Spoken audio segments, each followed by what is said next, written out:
இந்த லைட் சோர்ஸை உணர்வு அலைகளாக மாற்றி மூளைக்கு அனுப்புறது தான் ஒரு கண்ணோட வேலை. இப்போ நம்ம கொண்டு போகுது பார்த்தீங்களா இந்த நரம்பு, இது வந்து ஒரு ஒயர் மாதிரின்னு வச்சுக்கோங்க. இந்த ஒயரானது சில டைமில் சில காரணங்கள் இருக்குது. அதாவது வந்து சுகராக இருக்கலாம், பிபியாக இருக்கலாம், இல்லை பிறவி குறைபாடாக இருக்கலாம். இதனால் வந்து என்ன ஆகும் அப்படின்னாக்கா அந்த நர்வ் ஃபைபர்ஸ் வந்து நமக்கு டேமேஜ் ஆகும். ஏன் வந்து இந்த கண் கூச்சம் வந்து அந்த வெளிச்சத்தை பார்க்கும்போது அவங்களுக்கு ஏற்படுது அப்படின்னா, இந்த வர லைட் சோர்ஸை முழுமையாக கண்ணால் வந்து அது ப்ராசஸ் பண்ண முடியல. அப்போது அதிகப்படியான வெளிச்சம் இருக்கிறதுனால அது வந்து நமக்கு ஒரு பிளர்ரி விஷன் மாதிரி வந்து நமக்கு இது கண் கூச ஆரம்பிக்குது. அந்த விழித்திரையில் சின்ன சின்ன மைனூட் கேப்பலரிஸ் இருக்கும், ரத்த குழாய்கள் வந்து இருக்கும். அது என்ன ஆகும் அப்படின்னாக்கா சில டைமில் வந்து சிதைவடைஞ்சிரும். சரிங்களா? அப்போ சிதைவடைகிறதுனால பார்வை இழப்பு அந்த பகுதிகளில் வந்து நமக்கு வந்து பார்வை இழப்பு வந்து ஏற்படுது. இதுக்கு சித்த மருத்துவத்தில் நம்ம என்ன பண்ணுவோம் அப்படின்னாக்கா அந்த நரம்புகளை வன்மைப்படுத்தக்கூடிய மருந்துகள் வந்து நிறைய மருந்துகள் இருக்குது. அதாவது வந்து தொட்டாச்சினிங்கி நம்ம பார்த்துருப்போம். அதாவது வந்து தொட்ட உடனே அது வந்து நமக்கு ஒரு ரெஸ்பான்ஸ் வந்து கொடுக்குது. ஏன் அப்படின்னா அது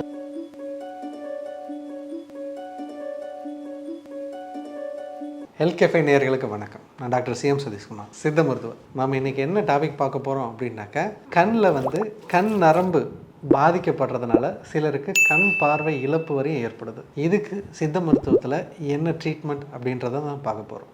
ஒரு கண்ணோட வேலை என்ன அப்படின்னாக்கா நமக்கு இந்த ஒளி அலைகளை வந்து உணர்வு அலைகளாக மாற்றி மூளைக்கு அனுப்புறது தான் ஒரு கண்ணோட வேலை. இப்போ நம்ம பார்வை வந்து நமக்கு எப்படி தெரியுது? ஒரு லைட் வந்து ஒரு பொருள் மேலே பட்டு அது வந்து நம்ம கண்ணுக்கு வந்து உள்ளே வருது. அந்த லைட் சோர்ஸ் ஆனது விழித்திரை அப்படின்னு சொல்லுவாங்க, அந்த ரெட்டினான்றதை சொல்லுவாங்க. அதில் பட்டு அது ஒரு எலக்ட்ரிக்கல் இம்பல்ஸ் அதாவது வந்து உணர்வலையாக மாற்றி அதை வந்து ஒரு நரம்பு வந்து மூளைக்கு எடுத்துகிட்டு போகுது. மூளையில் அதை வந்து நமக்கு ப்ராசஸ் பண்ணி அது வந்து நமக்கு காட்சிகளாக வந்து தெரியுது. ஸோ ஒரு கண்ணோட வேலை என்ன? அதாவது வந்து இந்த லைட் சோர்ஸை உணர்வு அலைகளாக மாற்றி மூளைக்கு அனுப்புறது தான் ஒரு கண்ணோட வேலை. இப்போ நம்ம கொண்டு போகுது பார்த்தீங்களா இந்த நரம்பு, இது வந்து ஒரு ஒயர் மாதிரின்னு வச்சுக்கோங்க. இந்த ஒயரானது சில டைமில் சில காரணங்கள் இருக்குது. அதாவது வந்து சுகராக இருக்கலாம், பிபியாக இருக்கலாம், இல்லை பிறவி குறைபாடாக இருக்கலாம். இதனால் வந்து என்ன ஆகும் அப்படின்னாக்கா அந்த நர்வ் ஃபைபர்ஸ் வந்து நமக்கு டேமேஜ் ஆகும். சிலருக்கு பக்கவாதம் வந்திருக்கும். இந்த பக்கவாதம் வந்ததுனால கண்ணுக்கு பின்னாடி இருக்கிற அந்த ஆப்டிக் நர்வ் வந்து அந்த ரத்தக்கட்டு மாதிரி வந்து உருவாகி அதனால வந்து டேமேஜ் ஏற்பட்டு பார்வை இழப்பு வந்து வருது. இந்த நர்வ் ஃபைபர்ஸ் வந்து நமக்கு பாதிப்பு ஏற்பட்டு அது சில நேரம் டீஜென்ரேஷன் ஆகும். இல்லை அதில் வந்து ஏதாவது பாதிப்பு ஏற்படுறதுனால கண்ணுக்கும் மூளைக்கும் உள்ள அந்த கம்யூனிகேஷன் ஆனது வந்து கொஞ்சம் லேக் ஆகுது. இதனால் வந்து பார்வையில் வந்து நமக்கு மாற்றம் ஏற்படுது. சிலருக்கு வந்து கம்ப்ளீட் விஷன் லாஸ் இருக்குது. சிலருக்கு வந்து ஒன்று லேட்ரல் சைடு வந்து பார்வை இருக்கும், இல்லைனா லேட்ரல் சைடு பார்வை இருக்காது, இல்லை சென்ட்ரா வந்து பார்வை இருக்காது. இந்த மாதிரி பல பிரச்சனைகளை வந்து ஃபேஸ் பண்ணுவாங்க. சிலருக்கு வந்து கண் மங்கல் வந்து இருக்கும். சிலர் நீங்கள் பார்த்தீங்கன்னா சொல்லுவாங்க, எனக்கு லைட்டை பார்த்தாவே அதிகமாக கண் கூச்சம் இருக்குது, கண் கூசுது அப்படின்வாங்க. அவங்க போய் ஒரு டாக்டர்கிட்ட வந்து ஸ்கேன் பண்ணி பார்க்கும்போது உங்களுக்கு நரம்பு பாதிச்சிருக்கு அப்படின்றது சொல்லுவாங்க. ஏன் வந்து இந்த கண் கூச்சம் வந்து அந்த வெளிச்சத்தை பார்க்கும்போது அவங்களுக்கு ஏற்படுது அப்படின்னா, இந்த வர லைட் சோர்ஸை முழுமையாக கண்ணால் வந்து அது ப்ராசஸ் பண்ண முடியல. அப்போது அதிகப்படியான வெளிச்சம் இருக்கிறதுனால அது வந்து நமக்கு ஒரு பிளர்ரி விஷன் மாதிரி வந்து நமக்கு இது கண் கூச ஆரம்பிக்குது. ஸோ அதனால தான் அந்த கண் நரம்பு பிரச்சனை இருக்கிறவங்களுக்கு கண் வந்து ஒரு மங்கலாக வந்து தெரியும். அதிக வெளிச்சத்தை பார்த்தாங்கன்னா கண் கூச்சம் வந்து அதிகமாகவே இருக்கும். ஸோ இதுக்கு சித்த மருத்துவத்தில் நம்ம என்ன பண்ணுவோம் அப்படின்னாக்க, இப்போ அந்த நர்வ் ஃபைபர்ஸை ஸ்ட்ரென்தன் பண்ணுறதுக்கு உண்டான மருந்துகள் வந்து இருக்குது. முதல் நம்ம பார்க்கணும். அதாவது வந்து இந்த ரெட்டினான்னு சொன்ன இல்லைங்களா, இந்த விழித்திரை, அந்த விழித்திரையில் சின்ன சின்ன மைனூட் கேப்பலரிஸ் இருக்கும், ரத்த குழாய்கள் வந்து இருக்கும். அது என்ன ஆகும் அப்படின்னாக்கா சில டைமில் வந்து சிதைவடைஞ்சிரும். சரிங்களா? அப்போ சிதைவடைகிறதுனால பார்வை இழப்பு அந்த பகுதிகளில் வந்து நமக்கு வந்து பார்வை இழப்பு வந்து ஏற்படுது. சில டைமில் என்ன ஆகும் அப்படின்னாக்கா இப்போ நைட் பிளைண்ட்னஸ் மாதிரிலாம் இருக்கும். அதாவது வந்து மாலைக்கண் நோய் மாதிரி அவங்களுக்கு அங்கே சின்ன சின்ன ராட் செல்ஸ், கோன் செல்ஸ் மாதிரி வந்து அமைப்புகள் இருக்கும். ஒளி உணர் செல்கள் அப்படின்னு சொல்லுவாங்க. அதில் வந்து அந்த கோன் செல்கள்ன்றது கலரை உணரக்கூடியது, அந்த ராட் செல்கள்ன்றது வந்து பிளாக் அண்ட் ஒயிட் இந்த மாதிரியான இது உணரக்கூடியது.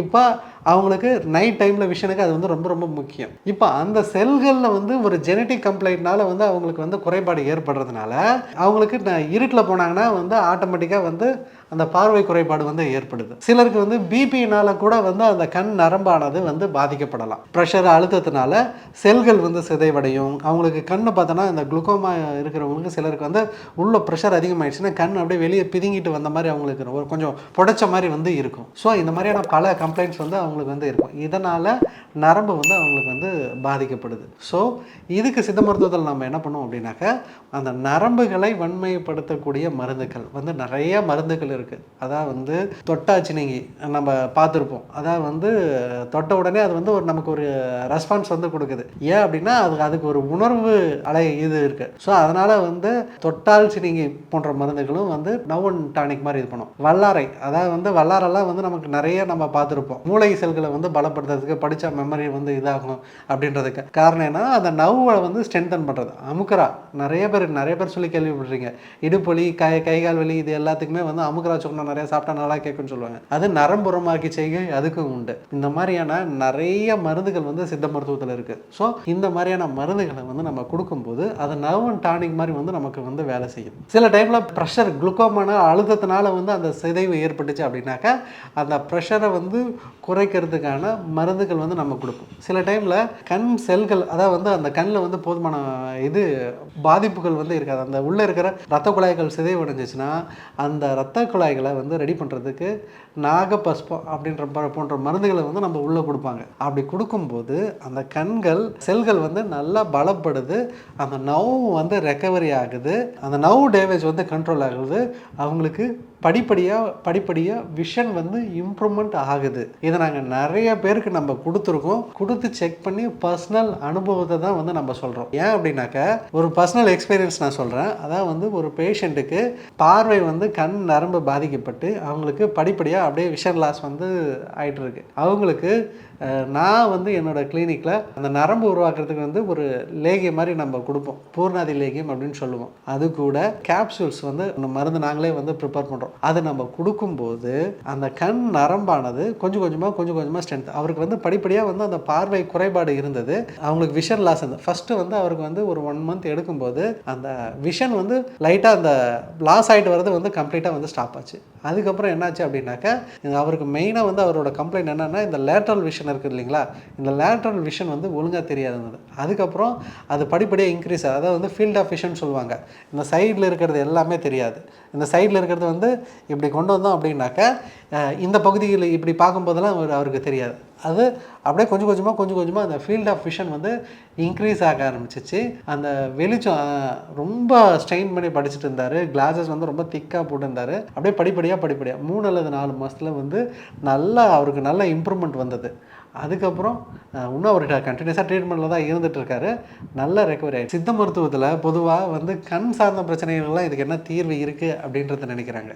ஸோ ஆனால் சித்த மருத்துவத்தில் அகத்தியர் நயன விதி அப்படின்ற ஒரு புக்கே இருக்குது, சரிங்களா. அகத்தியர்கள் கண்ணில் என்னென்ன பிரச்சனைகள் வருது, அதாவது வந்து நாகப்படலம், வெள்ளெழுத்து, நாகப்படலம்லாம் ஒன்றும் இல்லை, டெரிஜியம் அப்படின்னு சொல்லுவாங்க. அந்த சதை வளர்ச்சி இது பண்ணுறது, வெள்ளெழுத்து பிரச்சனை அப்படின்றத சொல்லுவாங்க. குழல் வெப்புறுதி, அதாவது வந்து நம்ம கண் பார்த்தோம் அப்படின்னாக்கா கண்ணில் பார்த்த பார்வையில் வந்து பூச்சி பறக்கிற மாதிரி தெரியும். இது எல்லாத்தையுமே கிளாசிஃபிகேஷன் பண்ணி, அதாவது வந்து இது இந்த மாதிரி பிரச்சனைகள் இருக்குது அப்படின்றது தனித்தனியாக கிளாசிஃபிகேஷன் பண்ணி வச்சுருக்காங்க. அதுக்கு அவங்க ஒரு குறிப்பிட்ட மருந்துவை பரிந்துரை பண்ணி வச்சுருக்காங்க. சித்த மருத்துவத்தை பொறுத்தவரையும் இது உணவே மருந்துன்ற கான்செப்ட் தான். இப்போ கண்ணுக்கு மருந்தே இல்லைன்றாங்க, கண் நரம்பு பாதிக்கப்பட்டதுக்கு மருந்து இல்லைன்றாங்க. ஒரு வாட்டி சித்த மருத்துவத்தில் ட்ரை பண்ணி பார்க்குறதுனால ஒன்றும் தப்பு இல்லைல்ல. அதனால் கண்டிப்பாக நீங்கள் ட்ரை பண்ணி பாருங்கள். இதே மாதிரியான சித்த மருத்துவ குறிப்புகளோட உங்களை மீண்டும் சந்திக்கிறேன். நன்றி, வணக்கம். இந்த வீடியோ உங்களுக்கு பிடிச்சிருந்தா லைக் பண்ணுங்க, ஷேர் பண்ணுங்க, கமெண்ட் பண்ணுங்க. மறக்காம ஹெல்த் கஃபே தமிழ் சேனலை சப்ஸ்கிரைப் பண்ணிட்டு பெல் பட்டனை கிளிக் பண்ணிடுங்க.